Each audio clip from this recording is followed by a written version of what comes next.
దరిద్రం ఏంటంటే అంటే ఒక రకంగా చెప్పాలంటే మనందరికీ తెలుసు, అరాచకానికి అన్యాయానికి పర్యాయ పదం కింద మాట్లాడుకుంటే జగన్మోహన్ రెడ్డి పేరు చెప్పుకుంటాం, చిన్న బుడ్డోళ్ళని అడిగినా చెప్తాడు.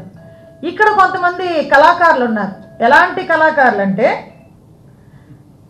చేతకానితనానికి చావలేనితనానికి పర్యాయ పదంగా మాట్లాడాలనుకుంటే ఎవరి పేరు చెప్పొచ్చు, ఏ మంత్రి పేరు చెప్పొచ్చు అని అడిగితే తక్కువ అని చెప్తారు, కోడిగుడ్డు మంత్రి అని.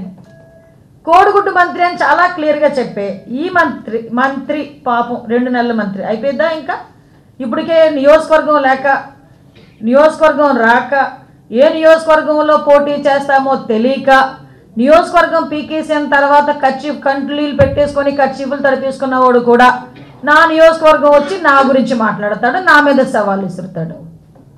అంటే దరిద్రం ఏంటంటే ఐటీ శాఖ మంత్రి ఐటీ గురించి తప్ప అన్నిటి గురించి మాట్లాడతాడు.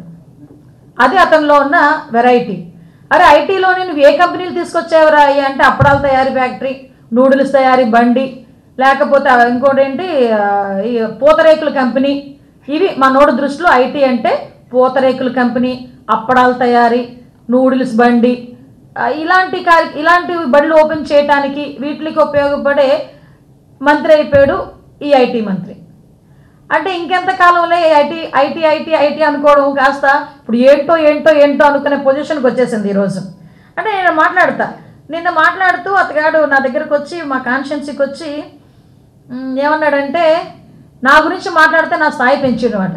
అరే నువ్వెక్కడ నేనెక్కడ, నేను ఈరోజు రాష్ట్ర మహిళా అధ్యక్షురాలని, తెలుగుదేశం పార్టీలో పాలిట్ బ్యూరో సభ్యురాలని, 2024 జరగబోయే ఎలక్షన్స్లో పాయక్రోపేట నియోజకవర్గం నుంచి పోటీ చేసే అభ్యర్థిని, ఉమ్మడి అభ్యర్థిని.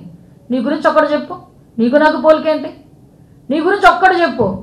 ఎక్కడ పోటీ చేస్తావో నీకే తెలీదు, అసలు పోటీ చేస్తావో లేదో కూడా నీకు తెలీదు.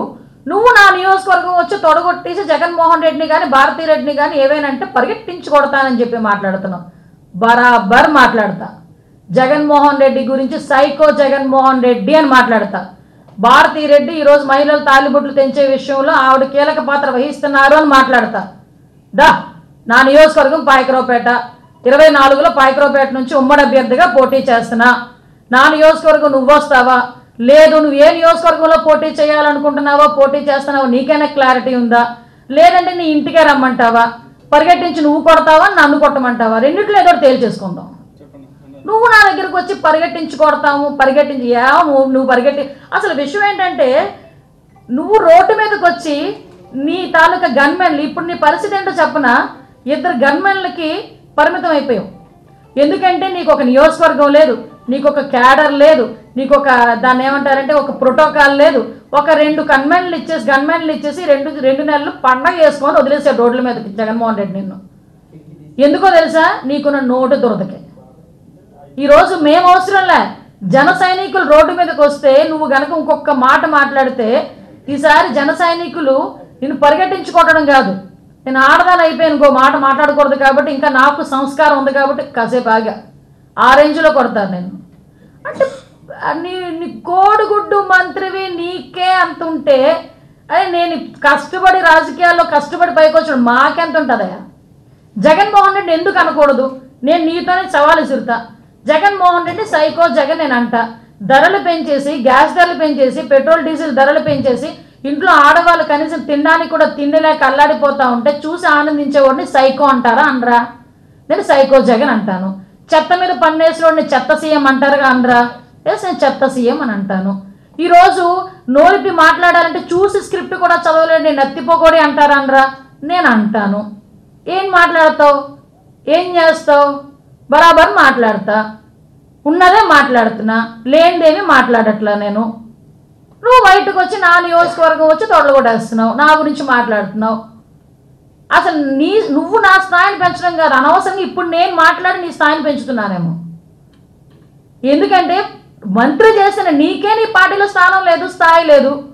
నువ్వు స్థాయిల గురించి నా గురించి మాట్లాడుతున్నావు. ఇది పరిస్థితి. అంటే ఓవరాల్గా చెప్పాలంటే మనోడి పరిస్థితి ఏంటంటే, ఇప్పటికీ మళ్ళీ చెప్పాను, ఫోటోలకు పోజులు ఇస్తాడు, లేకపోతే ఏదో రీల్స్ తయారు చేసుకోవటం, ఇలాంటివి తప్పించి ఈ 2.5 సంవత్సరాల కాలంలో నువ్వు తీసుకొచ్చిన ఒక ప్రతిష్టాత్మకమైన కంపెనీ గురించి ఒక్కటి చెప్పగలవా? ఒక్క కంపెనీ గురించి కూడా నువ్వు మాట్లాడలేవు, నువ్వు వచ్చి మాట్లాడుతున్నావు. ఈసారి నుంచి నియోజకవర్గాలకు వచ్చామా, ఫంక్షన్లు చూసుకున్నామా, ఫోటోలు దిగామా, ఓ 2 మెతుకులు వేస్తే తిన్నామా, బయటకు వచ్చామా, అలాగే ఉండాలి. అలా కాకుండా మైక్ ఇచ్చారు కదా, ఎవడు పడితే వాడి మీద నోటుకు వచ్చినట్టు మాట్లాడతాను, పరిగెట్టిస్తానని మాట్లాడతాను, అలా అన్నావు అనుకో నీ పరిస్థితి ఏంటో చెప్పనా? ఒక్క నిమిషం.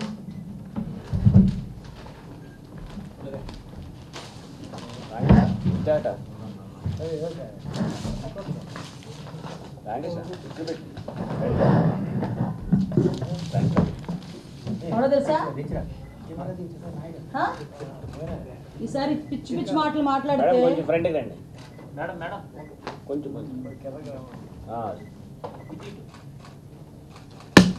ఏమైంది? గుడ్డు పగిలింది. ఈసారి కూడా అదే జరిగింది. ఇష్టానుసారంగా నోటుకు వచ్చినట్టు మాట్లాడతాము, నోటుకు వచ్చినట్టు ఏది పడితే అది వాగుతామంటే గుడ్డు పగిలిద్ది ఒక్కొక్కరికి. మాతో పెట్టుకోకండి.